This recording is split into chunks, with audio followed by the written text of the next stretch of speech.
Alors, dans les cours présentés jusqu'ici, nous avons parlé donc des couples aléatoires discrets, des couples aléatoires continus. Alors, nous allons maintenant parler de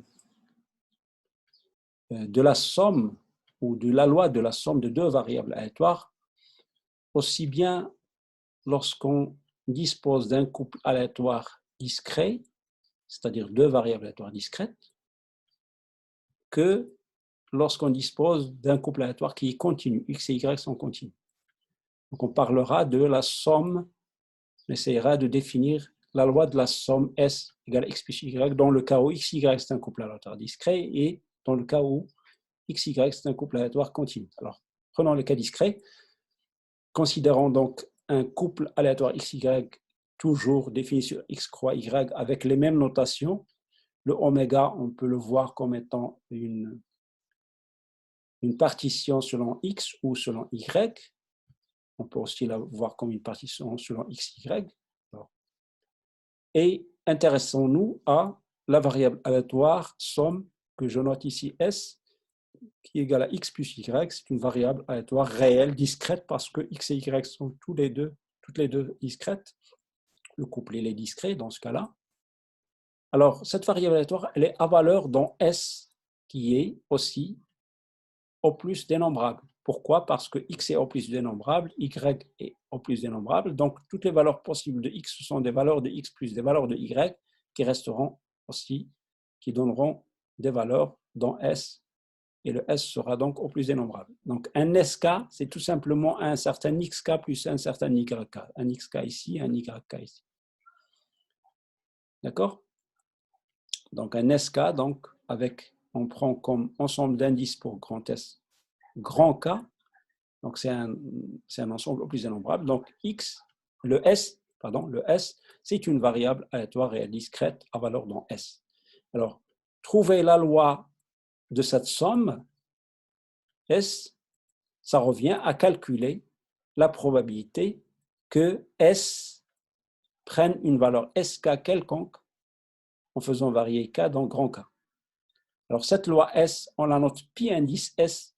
Donc, le pi indice S de SK, c'est tout simplement la probabilité que S, la variable grand S, prenne SK, c'est-à-dire c'est la probabilité que x plus y égale à SK parce que S, c'est x plus y. Donc, nous allons donc trouver la formule qui nous donnera pi S de SK. Alors, cette probabilité de x plus y égale à SK, qui est le pi S de SK, elle est là. Elle est égale à la probabilité que x plus y égale à SK, y égale à j, somme sur j appartenant au grand J. Qu'est-ce qu'on a utilisé dans ce passage? On a intersecté avec oméga, qu'on a écrit sous cette forme de union de y égale à yj avec j appartenant au grand J.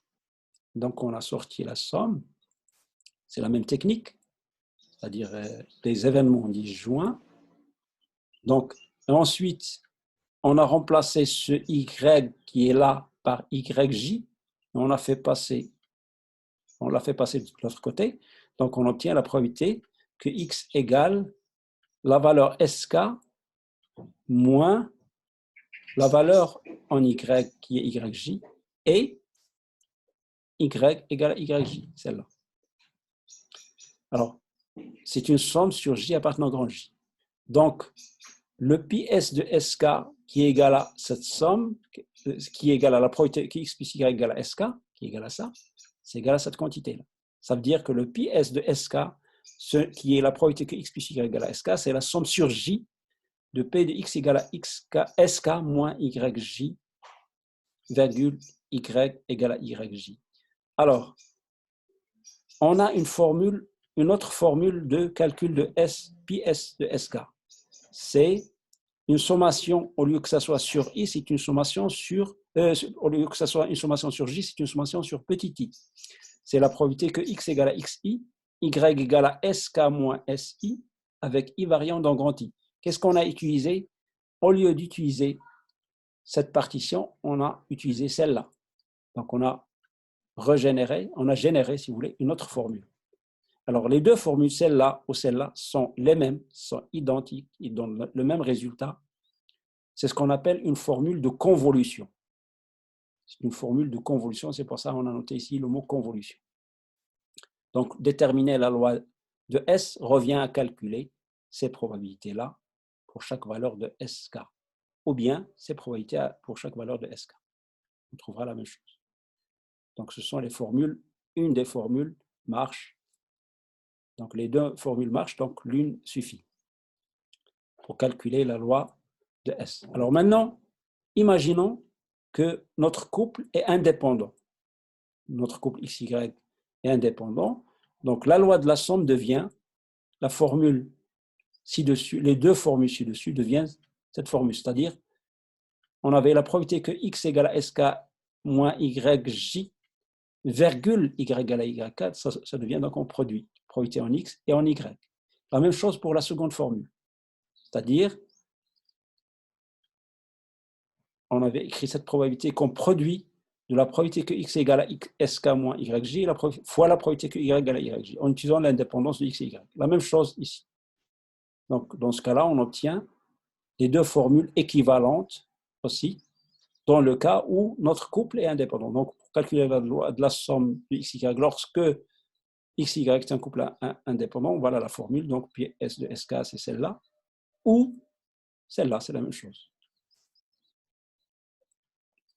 Alors, essayons de calculer la loi de la somme pour l'exemple de base qu'on avait déjà donné dans un cours avant, considérant le couple aléatoire XY, discret XY, dont les données sont résumées dans le tableau suivant. Alors ça, c'est l'exemple qu'on avait déjà traité avant. Et rappelez-vous, ici, c'était un petit a et ici un petit b. Donc, on a donné des valeurs pour fixer les idées. Hein, d'accord? Donc, on a donné petit a égale à moins a et a égale b, par exemple. Et b, pardon, égale à 1. Donc, le tableau qui résume donc la loi de notre couple discret, c'est celui-là.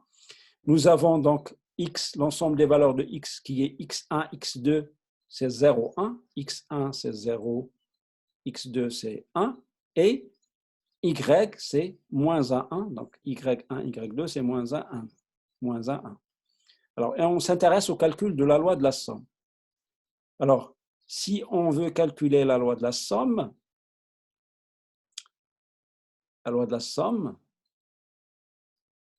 donc on va chercher l'ensemble des valeurs possibles de S.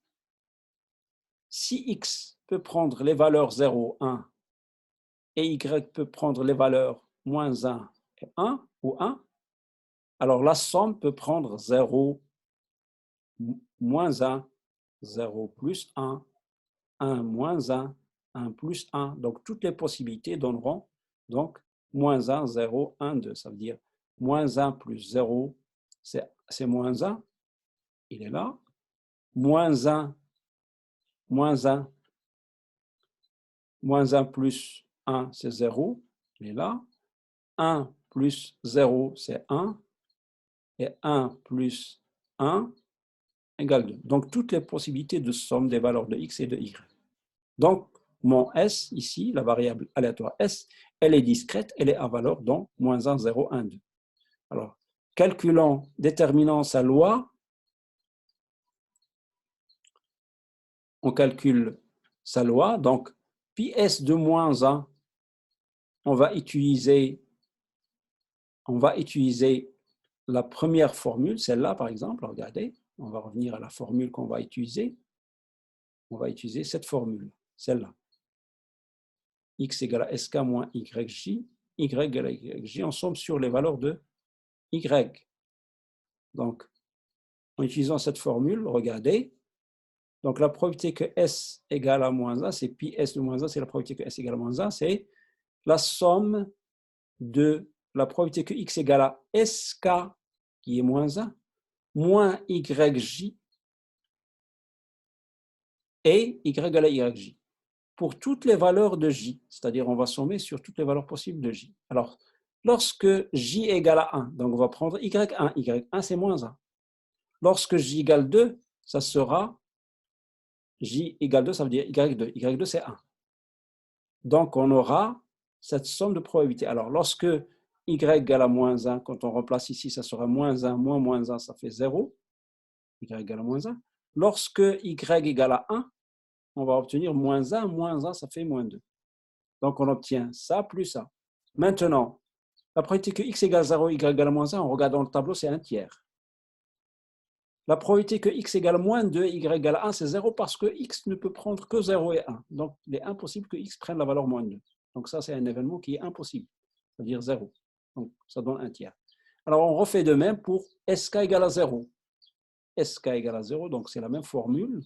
Et on remplace par y égale à moins 1, y égale à 1. Donc, on déduit la valeur de x ici. Donc, ici, x égale à 1, y égale à moins 1, ça donne 1/4. Et ici, c'est impossible parce que x ne peut pas prendre moins 1, donc c'est 0. On obtient 1/4. De même pour sk égale à 1. Alors, ça sera la même formule toujours, cette même formule qu'on fait éclater en remplaçant par les yj. Donc, ça donnera ceci. Ça, c'est 0 parce que x ne peut pas prendre 2. On a dit dans le tableau, x ne prend que 0 de 1. C'est un Bernoulli. Et cette valeur-là dans le tableau, c'est 1/6. Donc, on trouve 1/6 et ainsi de suite. Donc, vous pouvez facilement voir le pi s de 2. Voilà donc le calcul de la loi de la somme pour notre couple aléatoire discret qui est donné dans l'exemple. Alors maintenant, nous allons définir la loi de la somme pour maintenant un couple aléatoire qui est continu. Ça veut dire les deux composantes x et y sont continues. Donc, nous disposons d'un couple aléatoire continu défini sur R croix R et on s'intéresse à la densité de la somme parce que x est continu, y continu, la somme est continue. Donc, ça, c'est une variable aléatoire continue. Donc, sa loi est définie par sa densité. Sa densité Fs de S, elle est donnée par cette formule-là. C'est l'intégration R de la densité jointe du couple pris au point S moins Y, Y. C'est la même chose que, c'est aussi l'intégrale sur R de la densité jointe, mais cette fois-ci pris au point X, S moins X. Alors la première formule, c'est l'équivalent dans le cas discret de la somme sur J de la probabilité que X égale à SK moins YJ et Y égale à YJ, la somme sur les J. C'est égal aussi à la deuxième formule qu'on avait utilisée, la somme sur I de la probabilité que X égale à XI et Y égale à SK moins XI. C'est-à-dire ces deux formules, ce sont l'équivalent, sont équivalentes à ces deux formules respectivement. Ces deux formules-là. Soit une sommation sur les Y, et on a ça, ou bien une sommation sur les X, et on a ça. Donc cette formule et celle-là, c'est l'équivalent dans le cas continu de ces deux formules, celle-là et celle-là.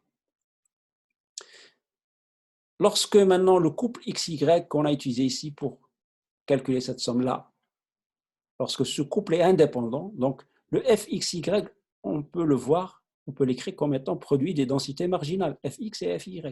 Au point ici, S moins Y, ici au point Y. Et la même chose ici. Donc, quand le couple est indépendant, donc on choisit, on utilise celle-là ou celle-là. Quand ce n'est pas indépendant, donc on utilise celle-là ou celle-là pour déterminer la densité, si vous voulez, de la somme S lorsque on a un couple aléatoire qui est continu. Alors, essayons de calculer, si vous voulez, la densité de la somme pour l'exemple du couple aléatoire continu qu'on avait donné. Rappelez-vous, XY, il avait cette densité-là, Fx, Y de XY, c'est la densité jointe qu'on avait donnée, ça c'est l'exemple, d'accord? Et on s'intéresse à la densité de la somme qui est X plus Y. Rappelez-vous qu'on avait montré que ce couple-là était indépendant. Sa densité jointe, c'est le produit des marginales. C'est 2x sur 9 fois l'indicateur 0,3 fois 1 moins y, l'indicateur de 0, ça veut dire fx fois fy. Donc on avait montré que ça, c'est un couple aléatoire parce que la densité jointe, elle est produit de ces densités marginales. Alors, puisque c'est indépendant, donc la formule qu'on va utiliser, c'est celle-là. Soit celle-là, soit celle-là. D'accord? Ça ou ça, puisque j'ai le couple qui est indépendant. Donc, on va utiliser, je crois, la première. Elle est là, voilà. C'est fx de s moins y, fy de y, dy, l'intégrale sur r. Alors maintenant, il suffit de remplacer. Fx, on avait calculé fx, rappelez-vous, c'est 2 sur 9 x, l'indicateur de 0,3. Donc on sort le 2 sur 9, donc x, voilà le x, parce que la fonction phi et fx est pris au point s moins y. Donc x, tout ça, au point S moins y, l'indicateur 0,3 au point S moins y. Donc, voilà toute la densité 2 sur 9 x, indicateur de 0,3 x, pris au point S moins y. D'accord? S moins y. Et la densité de y pris au point y, c'est celle-là. On avait déjà calculé. Donc, maintenant, reste à faire le calcul.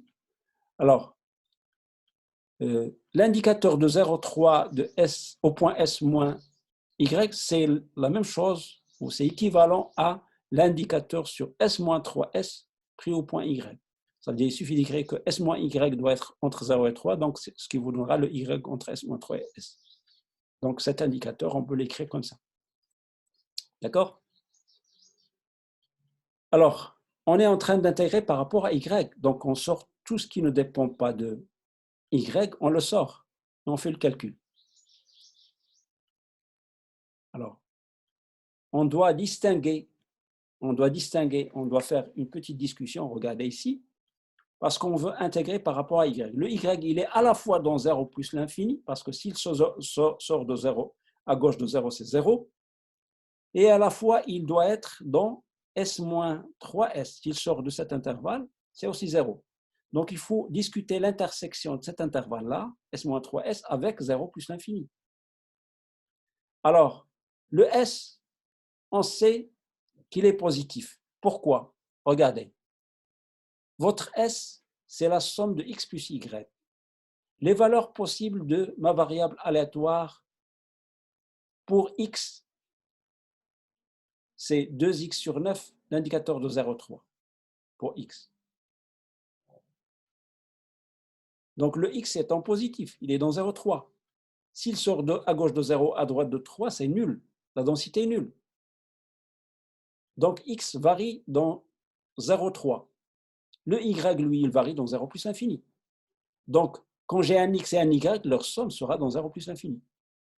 Un x qui provient de 0,3 et un autre qui provient de 0 plus l'infini. Donc la somme, c'est positif. Donc S est à valeur dans grand S qui est positif. Ça veut dire que la densité, elle est positive dans 0 plus l'infini. D'accord? Elle est nulle quand, si je veux, S négatif. Impossible d'avoir S négatif. Si la probabilité d'avoir cette somme négative est nulle. Parce que le x est à valeur dans 0,3 et y à valeur dans 0 plus l'infini. Donc, pour S négatif, là, regardez, la densité qu'on est en train de chercher de S, elle est 0. Maintenant, le S est positif. Alors, si S est positif, le S, il est positif, donc quand on intersecte cet intervalle avec ça, le S, il est quelque part ici, mais le S-3 peut être à l'intérieur de l'intervalle 0 plus l'infini, comme il peut être à l'extérieur. Donc, on va discuter les cas où S-3 positif et S-3 plus négatif. Ça veut dire S-3 positif, ça veut dire S supérieur à 3. Donc, si S est supérieur à 3, ce qui est le cas ici, regardez, S supérieur à 3. Si S supérieur à 3, ça veut dire S-3 est positif. Donc, cet indicateur, il est inclus ici. Donc, l'intégrale pour Y variant dans 0 plus l'infini et Y variant dans S-3S, c'est l'intégrale sur l'intervalle S-3S. Parce que l'intervalle S-3S, il est inclus dans 0 plus l'infini. Donc, intégré par rapport à Y qui se trouve là et là en même temps, ça revient à intégrer sur cette partie. Ça veut dire donc l'intégrale par rapport, ici, pardon, l'intégrale c'est par rapport à Y, donc au lieu d'intégrer sur R, c'est uniquement, S-3 à S, S-3 à S. Alors, si on regarde ici, donc, c'est l'intégrale de S-3 à S de Y moins S, le voilà Y moins S, et D de Y. D'accord? Et il y a bien sûr l'exponentielle de moins Y, dy. Et 2 neuvièmes qui est à l'extérieur. 2 sur 9, l'intégrale de S-3 à S, S moins Y, exponentielle moins Y, dy. Maintenant, si